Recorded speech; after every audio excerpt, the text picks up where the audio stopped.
Hello साथियों, नमस्कार। Polytechnic पाठशाला यूट्यूब चैनल पर आप सभी का स्वागत है। इलेक्ट्रिकल मशीन सेकंड में आपको स्टार्टर पढ़ाया जा रहा है। स्टार्टर में अब आगे का टॉपिक क्या किया जा रहा है, पढ़ाया जा रहा है। ठीक है, तो हम देखते हैं अगर स्मॉल इंडक्शन मोटर है तो स्मॉल इंडक्शन मोटर के केस में उसका जो रोटर होता है वो हल्का होता है, या फिर उसका जो शाफ्ट होता है ना, उसका डायामीटर कम होता है। एक प्रकार से कहा जाए तो हल्का होता है। तो स्मॉल इंडक्शन मोटर जो होता है उसका शाफ्ट का डायामीटर कम होने की वजह से वो हल्का होता है, जिसकी वजह से वो जल्दी एक्सेलरेट हो जाता है। जल्दी जब एक्सेलरेट हो जाएगा तो उसकी स्पीड जो है रैपिडली क्या होती है, इंक्रीज होती है। और जब स्पीड इंक्रीज हो जाएगी तो स्लिप कम हो जाएगा। जब स्लिप कम हो जाएगा तो इम्पीडेंस क्या हो जाएगा, बढ़ जाता है, जिसकी वजह से स्टार्टिंग करंट हमारी क्या हो जाती है, कम हो जाती है। तो इसी वजह से जो स्मॉल इंडक्शन मोटरें होती हैं उसको डायरेक्टली हम स्टार्ट करते हैं, डायरेक्टली रेटेड वोल्टेज दे करके स्टार्ट करते हैं। उसके लिए किसी भी प्रकार का रोटर की स्टार्टर की हमें ज़रूरत नहीं पड़ती है। अब तो समझ गए होंगे कि स्मॉल इंडक्शन मोटर, देखिए जो घरों में इंडक्शन मोटरें होती हैं, जैसे 5 हार्स पावर से कम जो मोटर, जैसे 1 हार्स पावर की मोटर हो गई, 1 हार्स पावर से कम हार्स पावर की जो मोटरें होती हैं उनको चलाने के लिए जो है स्टार्टर हम नहीं यूज करते हैं। समझ में आया? कारण क्या है कि उनका डायामीटर बहुत कम होता है, उनके शाफ्ट का डायामीटर कम होता है। डायामीटर कम होने की वजह से वो बहुत ही जल्दी क्या होते हैं, एक्सेलरेट हो जाते हैं, और जल्दी जो है उनकी स्पीड बहुत तेज़ी के साथ क्या हो जाती है, बढ़ जाती है, जिससे स्लिप क्या हो जाता है, कम हो जाता है। स्लिप कम होने की वजह से उसका इम्पीडेंस बढ़ जाएगा। सिंपल सी बात है। अगर ये देखा जाए, अब यहाँ पे क्या है, R2 कोष्ठक में 1/s-1, अगर स्लिप का मान क्या होगा, कम होगा। स्लिप का मान अगर कम हो जाएगा तो सिंपल सी बात है, जैसे ये x है, स्लिप का मान अगर कम हो जाएगा तो ये वाला मान क्या हो जाएगा, बढ़ जाएगा। जब ये वाला मान बढ़ जाएगा तो उस कंडीशन में क्या होगा, उसका इम्पीडेंस भी क्या हो जाएगा, बढ़ जाएगा। ओवरऑल इम्पीडेंस क्या हो जाएगा, बढ़ जाएगा। जब इम्पीडेंस बढ़ जाएगा तो करंट क्या होती है, कम होती है। तो वो क्या है, इसीलिए स्मॉल इंडक्शन मोटरों को जो है स्टार्टर की ज़रूरत हमें नहीं पड़ती है। ठीक है, तो ये तो आपको समझ में आ गया होगा। इसके बारे में यहाँ पे लिखा गया है, स्मॉल इंडक्शन मोटर के शाफ्ट का डायामीटर कम होता है, इसलिए मोटर तेज़ी के साथ एक्सेलरेट होती है। इसलिए मोटर की स्पीड रैपिडली क्या होती है, इंक्रीज होती है, जिससे स्लिप डिक्रीज हो जाता है। स्लिप के डिक्रीज होने से इम्पीडेंस बढ़ जाता है, जिससे करंट रिड्यूस हो जाती है स्टार्टिंग में ही। इसलिए स्मॉल मोटर को डायरेक्टली रेटेड वोल्टेज पर स्टार्ट किया जाता है, और इसको स्टार्टर की आवश्यकता नहीं पड़ती है। स्मॉल इंडक्शन मोटर को स्टार्ट करने के लिए हमें स्टार्टर की आवश्यकता नहीं पड़ती है। क्यों? क्योंकि स्पीड उसकी रैपिडली क्या हो जाती है, इंक्रीज हो जाती है, एक्सेलरेट जल्दी हो जाता है। इसी प्रकार क्या होता है, अगर मान लीजिए बड़ी रेटिंग की मोटरें हैं, बहुत हैवी मोटरें हैं, तो हैवी मोटर जो होता है उसका जो शाफ्ट होता है, उसका शाफ्ट का डायामीटर ज़्यादा होता है, बहुत ही ज़्यादा वजन होता है। तो उस कंडीशन में क्या होता है कि वो एक्सेलरेट जल्दी नहीं होता है, जल्दी स्लोली एक्सेलरेट होता है, धीरे धीरे घूमना क्या होता है, स्टार्ट होता है। तो जल्दी एक्सेलरेट नहीं होता है। जब एक्सेलरेट नहीं होगा तो उसकी स्पीड क्या होगी, धीरे धीरे क्या होगी, इंक्रीज होगी। जब स्पीड धीरे धीरे इंक्रीज होगी तो इसका मतलब क्या है, सिंपल सी बात है, स्टार्टिंग में स्पीड कम है, स्लिप का मान बहुत ज़्यादा है। जब स्लिप का मान बहुत ज़्यादा होगा तो इम्पीडेंस का मान क्या होगा, कम होगा। और जब इम्पीडेंस का मान कम होगा तो स्टार्टिंग करंट क्या होगी, बहुत ही ज़्यादा होगी। एक तो हाई पावर रेटिंग की मोटर भी है। तो अब उसका देखिए, हाई पावर रेटिंग की जो मोटर होती है ना, उसका रोटर हैवी होता है, उसका रोटर शाफ्ट हैवी होता है, पूरा रोटर हमारा उसका क्या होता है, हैवी होता है, ज़्यादा वजन होता है। तो उसको एक्सेलरेट करने के लिए हमें बहुत ज़्यादा ताकत की ज़रूरत पड़ेगी। समझ में आया? तो उस कंडीशन में क्या होता है, हैवी होता है, जिसकी वजह से वो जल्दी एक्सेलरेट नहीं होता है, स्लोली एक्सेलरेट होता है, और स्लोली उसकी स्पीड भी क्या होती है, इंक्रीज होती है। अर्थात शुरुआत में स्पीड कम ही रहेगी तो स्लिप क्या होगा, इंक्रीज करेगा, तो इम्पीडेंस क्या हो जाएगा, स्टार्टिंग में कम हो जाएगा, जिसकी वजह से करंट क्या हो जाएगी, इंक्रीज हो जाएगी। इस वजह से बड़ी इंडक्शन मोटर को स्टार्ट करने के लिए हमें स्टार्टर का प्रयोग करना पड़ता है। ठीक है, तो यहाँ पर क्या है, बट लार्ज इंडक्शन मोटर के जो शाफ्ट होते हैं का डायामीटर ज़्यादा होता है, जिसकी वजह से यह मोटर स्लोली एक्सेलरेट होता है। यह मोटर स्लोली क्या होता है, एक्सेलरेट होता है, जिससे स्पीड भी स्लोली क्या होती है, बढ़ती है। भाई स्लोली एक्सेलरेट होगा तो स्पीड भी स्लोली ही बढ़ेगी। इसलिए स्टार्टिंग में स्पीड बहुत कम होने से स्लिप का मान ज़्यादा होता है, स्लिप ज़्यादा होने से इम्पीडेंस का मान कम होता है, जिससे स्टार्टिंग करंट क्या होती है, बहुत ज़्यादा फ्लो करती है। समझ में आया, जिससे स्टार्टिंग करंट बहुत ही ज़्यादा क्या करती है, फ्लो करती है। तो ये पॉइंट है, ठीक है। तो इस चीज़ को आप लोग क्या करना पड़ेगा, ध्यान देना पड़ेगा। इसीलिए हमें स्टार्टर की ज़रूरत पड़ती है। एक तो हैवी पावर रेटिंग की है, तो सिंपल सी बात है स्टार्टिंग करंट क्या होगी, ज़्यादा ड्रा करेगी। तो स्टार्टिंग करंट ज़्यादा क्यों ड्रा करती है, क्योंकि उसका रोटर शाफ्ट, रोटर वगैरह सब क्या होता है, बहुत ज़्यादा वजन होता है, एक्सेलरेट होने में टाइम लगता है। अगर तुरंत स्पीड पा ले तो क्या हो जाएगी, करंट हमारी क्या हो जाएगी, कम हो जाएगी, लेकिन ऐसा होता नहीं है। अब यहाँ पे ध्यान से देखिए, starting of squirrel cage induction motor, SCIM मतलब स्क्वायरल केज इंडक्शन मोटर को हम स्टार्टिंग कर रहे हैं। अब स्टार्टिंग करने जा रहे हैं, देखते हैं उसको स्टार्ट करने के लिए हमें कौन कौन से हमें कौन कौन से स्टार्टर की ज़रूरत पड़ेगी, ठीक है। तो स्टार्टिंग करंट को रिड्यूस करने के लिए वोल्टेज रिड्यूस करना होगा, लेकिन हाँ एक चीज़ और ध्यान दीजिए। अब देखिए जो हमारा टार्क होता है वो भी वोल्टेज पर निर्भर करता है, वोल्टेज की स्क्वायर के समानुपाती होता है। तो अगर स्टार्टिंग करंट को कम करना है तो हमें वोल्टेज को कम करना पड़ेगा, तो वोल्टेज को कम करेंगे तो स्टार्टिंग करंट तो कम हो जाएगी, समझ में। लेकिन स्टार्टिंग टार्क भी तो कम हो जा रहा है, लेकिन स्टार्टिंग टार्क कम नहीं करना है। स्टार्टिंग टार्क किसी भी कंडीशन में हमें कम नहीं करना है, हमें ऐसा करना है कि स्टार्टिंग हमारा जो टार्क है वो नहीं कम होना चाहिए, लेकिन वोल्टेज कम करने से करंट क्या होनी चाहिए, कम होनी चाहिए, ठीक है। तो यहाँ पे देखते हैं ये पॉइंट है, टार्क हमारा कम नहीं होना चाहिए स्टार्टिंग, नहीं तो हैवी लोड को कैसे उठाएगा, हैवी लोड को उठा नहीं पाएगा भाई, सिंपल सी बात है। अगर वोल्टेज कम करने से स्टार्टिंग टार्क कम हो जाएगा तो मोटर घूमना ही नहीं स्टार्ट करेगी। स्टार्टिंग टार्क अगर कम हो जाएगा तो मोटर घूमना स्टार्ट नहीं करेगी। तो इसी वजह से इसी पॉइंट को यहाँ पर ध्यान देना, इस पॉइंट को ध्यान में रखते हुए हम स्टार्टर का प्रयोग करेंगे, और जिससे स्टार्टिंग टार्क कम ना हो और करंट हमारी क्या हो जाए, रिड्यूस हो जाए। तो स्टार्टिंग करंट को रिड्यूस करने के लिए वोल्टेज रिड्यूस करना होगा, लेकिन T is directly proportional V square से V कम करेंगे तो स्टार्टिंग करंट कम होती है, स्टार्टिंग करंट क्या होती है, कम होगी, बट स्टार्टिंग टार्क भी कम हो जाएगा। जबकि स्टार्टिंग टार्क हमें नहीं कम करना है, स्टार्टिंग टार्क कम होगा तो मोटर स्टार्ट नहीं होगा, या फिर मोटर लोड को नहीं उठा पाएगी, मोटर लोड को नहीं उठा पाएगी। समझ में आया।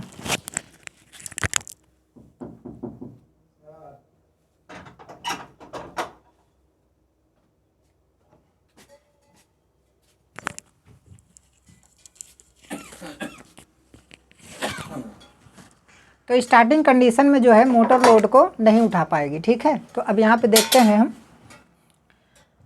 अब यहाँ पे there are two methods of starting of squirrel cage induction motor, मतलब दो मेथड हैं स्क्वायरल केज इंडक्शन मोटर को स्टार्ट करने के। कितने मेथड हैं, दो मेथड।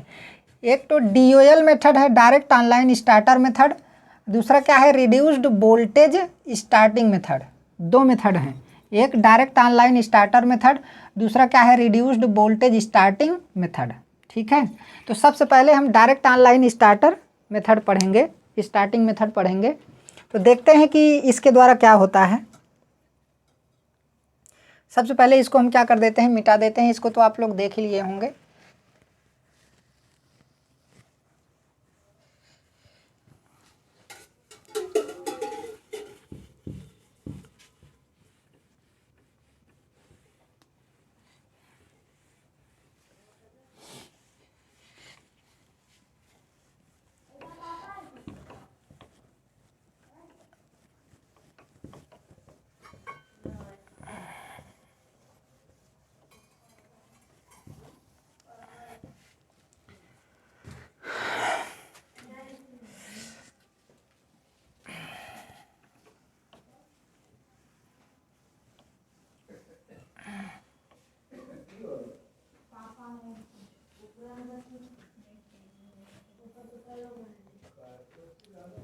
तो अब यहाँ पे डायरेक्ट ऑनलाइन स्टार्टर को देखेंगे कि उसके द्वारा कैसे स्टार्टिंग होती है। तो सबसे पहले उसके कॉन्सेप्ट को समझेंगे। फिगर तो आप अपने आप से भी बना सकते हैं उसका।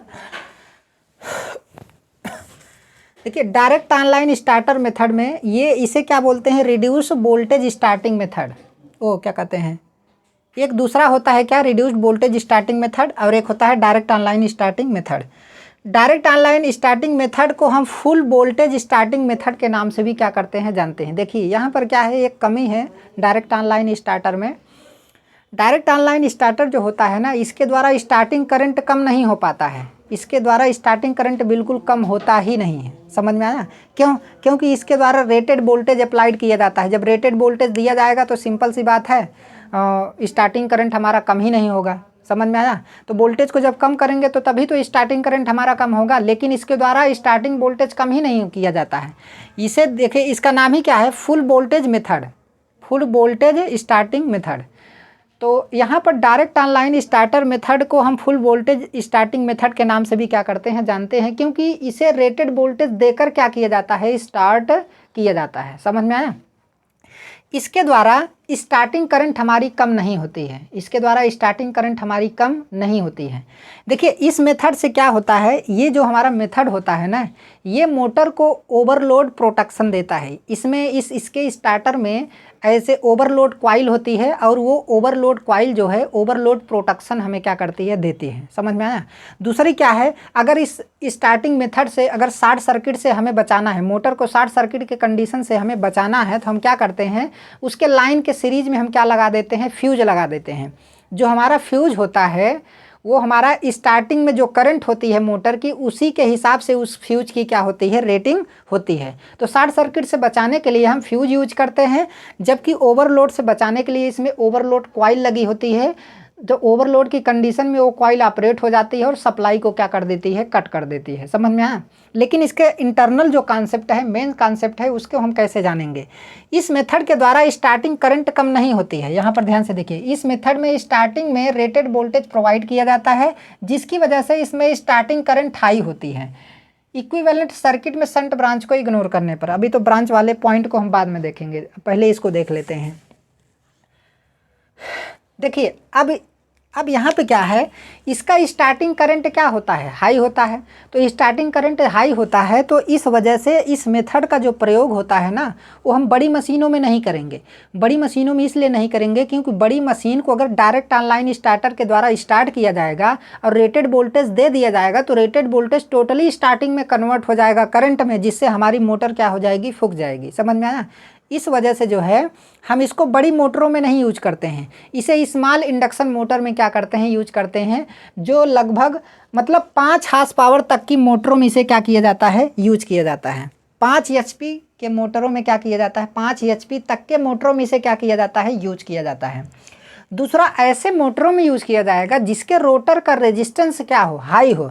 रोटर का रेजिस्टेंस अगर हाई होगा तो स्टार्टिंग में एक तो स्टार्टिंग टार्क भी उसका क्या होगा, ज़्यादा होगा, और दूसरी बात क्या है, स्टार्टिंग करंट भी क्या हो जाएगी, कम हो जाएगी। समझ में आया? तो रेजिस्टेंस, रोटर का रेजिस्टेंस ज़्यादा होने से स्टार्टिंग करंट उसकी क्या हो जाएगी, कम हो जाएगी। क्योंकि रोटर का रेजिस्टेंस यहाँ पे ज़्यादा होना इसलिए ज़रूरी है क्योंकि यहाँ पर स्टार्टिंग में वोल्टेज फुल दिया जा रहा है। तो फुल दिया जा रहा है तो सिंपल सी बात है, रेजिस्टेंस अगर ज़्यादा नहीं होगा तो स्टार्टिंग में करंट क्या होगी, ज़्यादा फ्लो करेगी। हो सकता है कि मोटर हमारी क्या हो जाए, फूक जाए। तो ये सारी चीज़ें पहले से ही सोच लिया जाता है। इस वजह से इस प्रकार के स्टार्टर का प्रयोग जो है हम कहाँ पर करते हैं, ऐसे इंडक्शन मोटर में करते हैं जिसके रोटर का रेजिस्टेंस क्या हो, हाई हो। मतलब जिसमें पतला राड क्या किया गया, जिसके रोटर के अंदर जो है पतला राड डाला गया हो। जब पतला राड डाला जाएगा तो उसका रेजिस्टेंस क्या होगा, हाई होगा।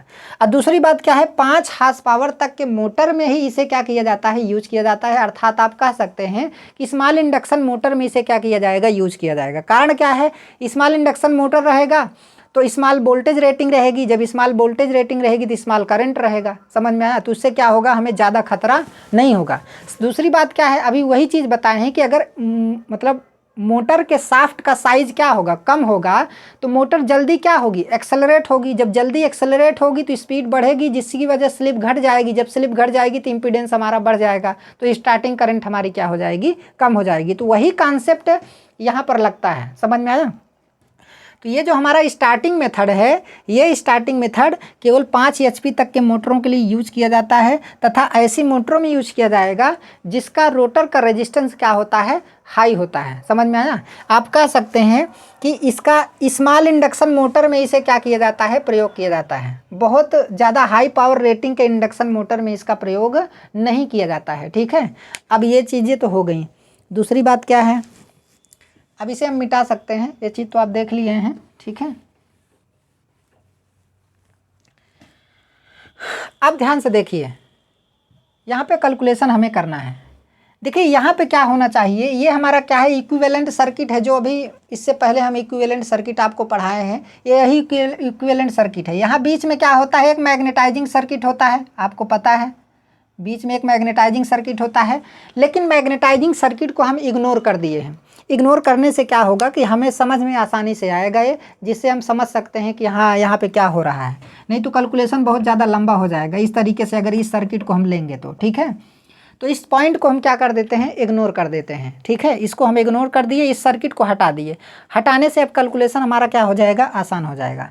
अब यहाँ पर देखिए, यहाँ पर V1 रेटेड वोल्टेज देंगे। जब V1 रेटेड वोल्टेज देंगे तो उस कंडीशन में आपको पता है कि स्टार्टिंग कंडीशन में है, स्टार्टिंग कंडीशन में हमारा यस बराबर क्या होता है, 1 होता है। तो यस बराबर जब 1 है तो R2 डैश कोष्ठक में 1/यस माइनस 1 बराबर क्या है, 0 है। जिसकी वजह से ये क्या हो गया है, 60 हो गया है। जिसकी वजह से क्या हो गया है, 60। सिंपल सी बात है, जब 0 हो जाएगा रेजिस्टेंस तो क्या हो जाएगा, 60 सर्किट हो जाएगा। तो इसमें कौन सी करंट फ्लो करेगी, शॉर्ट सर्किट करंट फ्लो करेगी। तो starting current short circuit current के क्या होता है, बराबर होता है। अब यहाँ पे अगर स्टार्टिंग करंट की बात करें तो देखिए, starting current short circuit current के बराबर होगा। तो इसमें जो करंट फ्लो हो रहा है, स्टार्टिंग देखिए, स्टार्टिंग करंट बराबर क्या होगा, ISC होगा। समझ में आया, क्योंकि स्टार्टिंग कंडीशन है। इस कंडीशन में क्या होगा, अगर इसका मान निकालेंगे तो यहाँ पर वोल्टेज क्या है, V1 है। तो V1 बराबर आपका क्या होगा भाई, शॉर्ट सर्किट है ना, तो शॉर्ट सर्किट इम्पीडेंस होगा ZSC होगा। क्या होगा, ZSC। अगर ZSC का मान आप निकालेंगे तो ZSC का मान कितना आएगा, यहाँ पर ये आपका क्या है, ZSC है, यस। अब इस सर्किट में इम्पीडेंस कितना है, आप ही बताइए। सिंपल सी बात है, रेजिस्टेंस ए वाला रेजिस्टेंस ऐड हो जाएगा। तो अब यहाँ पे इसका स्क्वायर बराबर आपका R1 प्लस R2 डैश का होल स्क्वायर हो जाएगा। और प्लस यहाँ पर x वाला टर्म ले लीजिए, x1 प्लस x2 डैश का होल स्क्वायर हो जाएगा। ठीक है, तो यहाँ से इसको हटा देंगे तो ये आपका अंडर रूट में चला जाएगा। देखिए यहाँ पर क्या था, एक टर्म और था ना इस रोटर रेजिस्टेंस में। अगर ये वाला नॉट इक्वल टू क्या होता, 0 होता, तो उस कंडीशन में R1 plus R2 dash plus R2 का डैश 1/यस माइनस 1 इतना होता कि नहीं। लेकिन ये वाला पोर्शन क्या हो गया, 0 हो गया। जब ये वाला पोर्शन 0 हो गया तो इम्पीडेंस का मान क्या हो गया, कम हो गया। तो ये जो इम्पीडेंस निकल के आता है इसी को शॉर्ट सर्किट इम्पीडेंस के नाम से क्या करते हैं, जानते हैं। तो जब ये वाला पोर्शन 0 हो गया तो बताइए इम्पीडेंस कम हो गया। जब इम्पीडेंस कम हो गया तो करंट हमारी क्या हो जाएगी, बढ़ जाएगी। तो करंट का मान आप इस तरीके से क्या कर सकते हैं, निकाल सकते हैं। अब उसके बाद क्या है, अब यहाँ पे ध्यान से देखिए, आपको पता है कि जो पावर होता है, पावर बराबर होता है omega into T. Omega into T, omega बराबर क्या होता है, 2πn। ओमेगा बराबर क्या होता है, 2πn। तो 2πn/t बटे, अब देखिए n को कैपिटल N में बदलेंगे तो उस कंडीशन में RPM में जब उसे बदलेंगे तो यहाँ पे 60 से क्या कर देंगे, भाग दे देंगे और यहाँ पे कैपिटल N लिख देंगे। ठीक है, तो उससे कोई दिक्कत नहीं है। यहाँ पर हम पहले इसको लेके चलते हैं। तो अब यहाँ पे ध्यान से देखिए, t बराबर आपका p बटे क्या हो जाएगा, ओमेगा हो जाएगा। अब आपको पता है कि ये कौन सी पावर होगी, हमारी एयर गैप पावर होगी। कौन सी पावर होगी, एयर गैप पावर। अगर एयर गैप पावर, भाई रोटर की बात है ना, तो यहाँ पर अगर एयर गैप पावर लिया जाए तो एयर गैप पावर बराबर कितना होता है, आपको पता है कि थ्री फेज रोटर है, 3 फेज मशीन है। तो इस कंडीशन में I2 square into R2 by क्या हो जाएगा, यस हो जाएगा। समझ में आया, इंटू R2 बाई क्या हो जाएगा, यस हो जाएगा। तो ये हमारा क्या है, एयर गैप पावर है। पहले आपको ध्यान से इसे समझना पड़ेगा। ठीक है, तो टार्क बराबर आपका क्या है, एयर गैप पावर है और बटे क्या है आपका, ओमेगा है। तो यहाँ पर टार्क बराबर आपका 3I2 का स्क्वायर R2 बटे क्या होगा, यस बटे क्या हो जाएगा, ओमेगा हो जाएगा। तो 3I2 का स्क्वायर R2 बटे यस इंटू क्या हो जाएगा, ओमेगा हो जाएगा। समझ में आया। अब R2 तो कांस्टेंट होता है, रोटर का रेजिस्टेंस कांस्टेंट होगा, ये भी हमारा क्या है, कांस्टेंट है। ओमेगा क्या है, मान लीजिए हम कांस्टेंट माने हैं। तो ऐसी कंडीशन में ध्यान से देखिए, जो टार्क होगा इस डायरेक्टली प्रोपोर्शनल, अगर इसको ये सब क्या है कांस्टेंट मान लें तो I2 का स्क्वायर बटे क्या हो जाएगा, यस हो जाएगा। तो ये फार्मूला हमें क्या हो जाता है, मिल जाता है। ठीक है, I2 का स्क्वायर यहाँ पे क्या हो जाएगा, बटे क्या हो जाएगा, यस हो जाएगा। तो ये ऊपर वाला हम क्या करते हैं, मिटा देते हैं।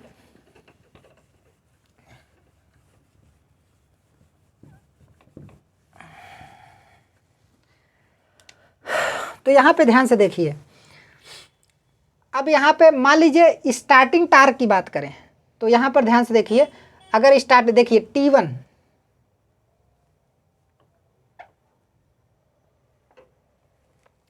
देखिए यहाँ पे अगर स्टार्टिंग टार्क कर दें तो TS स्टार्टिंग टार्क बटे क्या है, TS फुल लोड टार्क, यहाँ से निकल के आएगा कि नहीं। जैसे मान लीजिए एक T1 है, ठीक है, एक T1 है, तो यहाँ पर I2 क्या है, यहाँ पर मान लीजिए I1, ये पूरा मान लीजिए आपका I है, ठीक है, I का स्क्वायर है, ठीक है। अब यहाँ पर T1 मान लें तो यहाँ पर I1 हो जाएगा, और इसी प्रकार T2 इज डायरेक्टली प्रोपोर्शनल आपका क्या हो जाएगा, I2 बटे क्या हो जाएगा, यस हो जाएगा, इस तरीके से, ठीक है। ये इक्वेशन बन जाएगा कि नहीं। अगर इसी कंडीशन में हम क्या करेंगे, T1 अपान क्या करेंगे, T1 में T2 का क्या कर देंगे, भाग देंगे, तो यहाँ पर आपका क्या हो जाएगा, I1 बटे I2 का होल स्क्वायर इंटू आपका यस रहेगा, भाई ये S1 हो जाएगा, ये आपका क्या हो जाएगा, S2 हो जाएगा, तो आपका S2 बाई क्या हो जाएगा, S1 हो जाएगा। समझ में आया। तो अब इसी कंडीशन में इसी चीज़ को हम लेते हैं, इसको मिटा देते हैं। देखिए यहाँ पर क्या है, ये स्टार्टिंग करंट अगर कर देंगे, स्टार्टिंग करंट, तो ये हमारी क्या हो जाएगी, ये तो रोटर करंट थी ना, secondary current, secondary starting current, rotor पर क्या है, स्टार्टिंग करंट, तो ये हमारी स्टार्टिंग टार्क हो जाएगी। अब ये हमारा I2 है, तो I2 के कंडीशन में यहाँ पे क्या होगा आपका, देखिए ये T2 है, क्योंकि ये इसके डायरेक्टली प्रोपोर्शनल है ना, तो ये हमारा क्या है, फुल लोड करंट है। अगर ये फुल लोड करंट है, यहाँ पे I2 फुल लोड करंट, इसे फुल लोड करंट मान लें तो इसे फुल लोड टार्क हो जाएगा, ये हमारा क्या हो जाएगा, TFL हो जाएगा, FL हो जाएगा, ठीक है। अब यहाँ पे ध्यान से देखिए, यहाँ पे भी क्या होगा, S1 आपका क्या होगा, स्टार्टिंग होगा, और ये हमारा क्या होगा, फुल लोड होगा। तो यहाँ पर स्टार्टिंग कंडीशन में स्टार्टिंग कंडीशन में यस बराबर क्या होता है, 1, तो इसका मान तो क्या हो जाएगा, 1 हो जाएगा ना। तो यहाँ पर क्या बचेगा, फुल लोड बचेगा, ठीक है।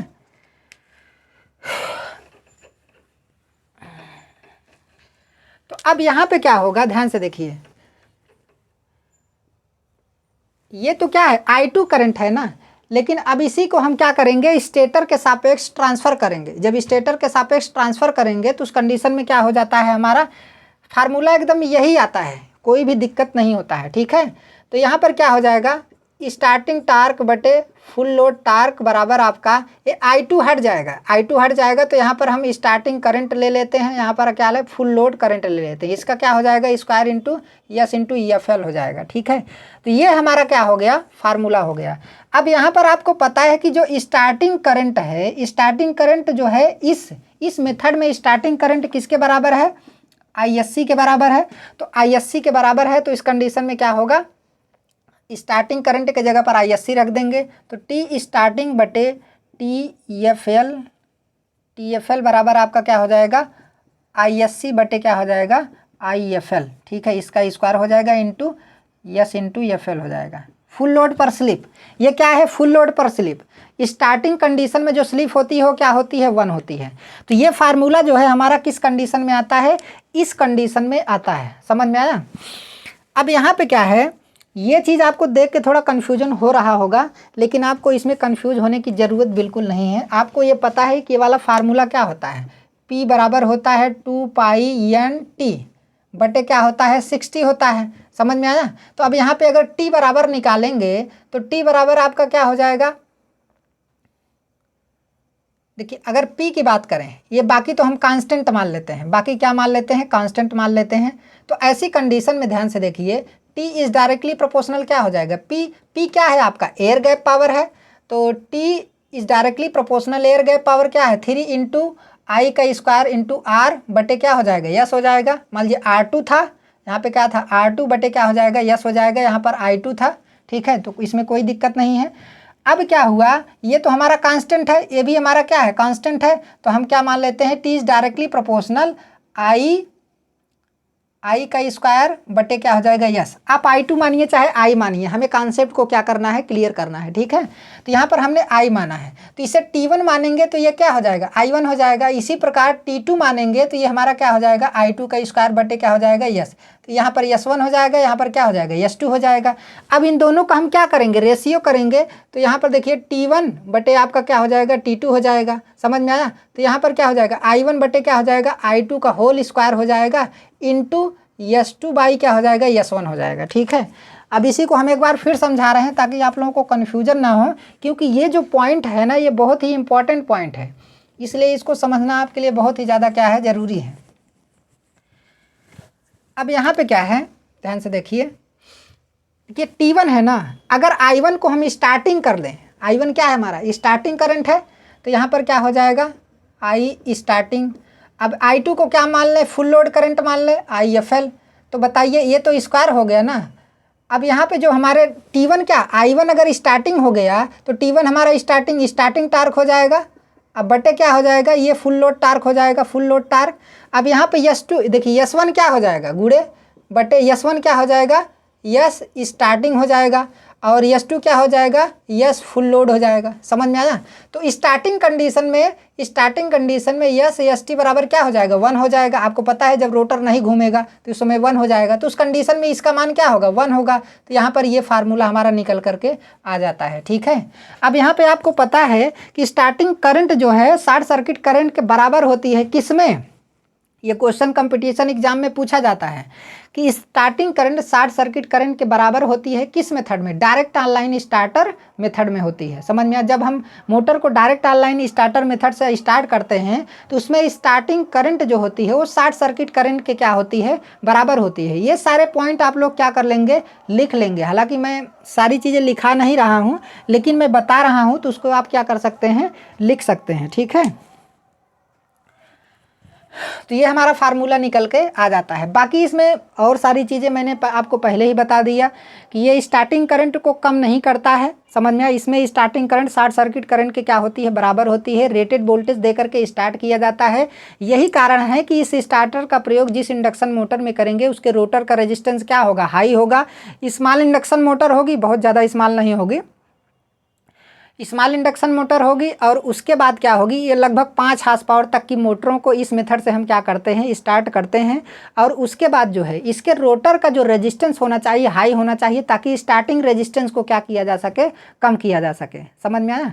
अब ये जो फार्मूला निकल करके आया है, इससे यही स्पष्ट होता है कि यहाँ पर क्या होगा आपका, यहाँ पर जो हमारा स्टार्टिंग करंट है वो शॉर्ट सर्किट करंट के क्या निकल के आ रहा है, बराबर आ रहा है। इसलिए ये जो हमारा फार्मूला होगा, कुछ इस प्रकार मिलेगा। ठीक है, इस पर न्यूमेरिकल्स वगैरह पूछे जाते हैं और ये फार्मूला आगे के टॉपिक में भी क्या किया जाएगा, यूज किया जाएगा। तो इसके बारे में समझना आप लोगों को क्या था, बहुत ही ज़्यादा ज़रूरी था, इसलिए मैंने इसको क्या किया, बताया। अब देखिए जो स्टार्टर है, अब स्टार्टर में क्या है, स्टार्टर जो डायरेक्ट ऑनलाइन स्टार्टर होता है ना, इसमें एक हरे कलर की पुश बटन होती है और एक रेड कलर की पुश बटन होती है। रेड कलर से मोटर बंद होती है, हरे कलर के पुश बटन को दबाएंगे तो मोटर क्या होगी, स्टार्ट होगी। और उसी स्टार्टर में एक ओवरलोड कॉइल लगी होती है। समझ में आया। उसी स्टार्टर में एक ओवरलोड क्या होती है, कॉइल लगी होती है, एक नो बोल्ट कॉइल लगी होती है। तो ओवरलोड कॉइल क्या काम करता है, ओवरलोड कॉइल का काम ये होता है कि इस स्टार्टर के द्वारा ओवरलोड प्रोटेक्शन दिया जाता है। जब कभी भी इस मोटर पर ओवरलोड पड़ेगा तो वो क्या करेगा, उसे प्रोटेक्ट करेगा, सप्लाई को डिस्कनेक्ट कर देगा, ताकि मोटर जलने से क्या हो जाएगी, बच जाएगी। समझ में आया। अब उसके बाद क्या है, अगर मान लीजिए मोटर को शॉर्ट सर्किट से बचाना है तो लाइन के सीरीज में हम क्या काम कर देते हैं, हम फ्यूज लगा देते हैं। लाइन के सीरीज में फ्यूज लगा देते हैं। फ्यूज की जो रेटिंग होती है, मोटर के स्टार्टिंग करंट के रेटिंग के हिसाब से ही फ्यूज की करंट रेटिंग होती है। समझ में आया। तो इसमें आपको बस केवल इतना ही जानना है। बाकी जो चीज़ें मैंने बोली हैं उसको आप लोग अच्छे तरीके से लिख लीजिएगा। ठीक है, बाकी आपका ये जो डायरेक्ट ऑनलाइन स्टार्टिंग मेथड है, ये आपका क्या हो जाता है, समाप्त हो जाता है। रह जाता है इसका फिगर तो आप अपने बुक से इसे क्या कर सकते हैं, समझ सकते हैं। बाकी सभी फिगर हम समझा देंगे। इसका फिगर थोड़ा बड़ा है। अब उस फिगर को बनाने के लिए हम क्या काम करेंगे कि हमको अलग से एक अलग लेक्चर बनाना पड़ेगा। तो वो तो सभी के बुकों में है, उसे आप अच्छे तरीके से समझ सकते हैं जैसा कि मैंने बताया है। ठीक है, तो आज का क्लास यहीं तक। धन्यवाद।